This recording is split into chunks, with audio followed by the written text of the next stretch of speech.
We have a major free speech problem in this country. It exists on the right and the left, but the difference is, I would say, on the right, where now they're wanting to censor some people with pro-Palestinian views, it's the exception. Most conservatives or libertarians or people who vote Republican will say, I'm for free speech, and they generally mean it with some hypocritical exceptions. But on the left, with Democrats, they no longer believe in free speech. I've been saying this for years. You will talk to your average Democrat, hey, do you believe in the First Amendment? Do you believe in free speech? Yes, I do, they will reply. But then when you say, well, what about hate speech or misinformation? They will say, oh no, that's not protected. We can't have that. That's bad. And that's BS, because the First Amendment protects all speech, hate speech, misinformation, disinformation, which means things that they don't agree with, like COVID originating in a Wuhan lab, and later that turns out to be highly likely true. But my point is, if you talk to your average Democratic voter in the United States in this year, 2024, they don't believe in free speech, and it's exactly what I said. They'll say they do, but you can't have hate speech or misinformation. How do we know this? Well, let's look at Kamala Harris's vice presidential pick, Tim Walz, the governor of Minnesota. And this is what he has to say about free speech. Take a listen.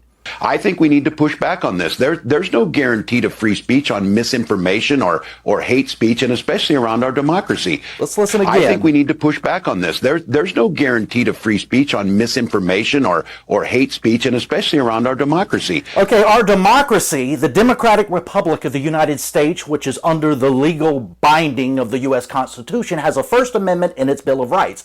And hell yeah, it protects hate speech and misinformation and disinformation, and all the things that the Democratic vice presidential pick just told us it does not, and that we need to push back on that kind of speech. If you've been following the curious and disturbing story on the Nazis and Jews in Skokie, Illinois, the Nazi march appears for the moment to be on again. A federal court in Chicago ruled today that attempts by the village of Skokie to stop the march are unconstitutional. There's no guarantee to free speech on misinformation or hate speech. That the constitutional principle of free thought meant free thought not for those who agree with us, but freedom for the thought we hate. That's where we are in America when it comes to the Democratic side on free speech today, as explained by the person that Kamala Harris picked to be her vice presidential pick.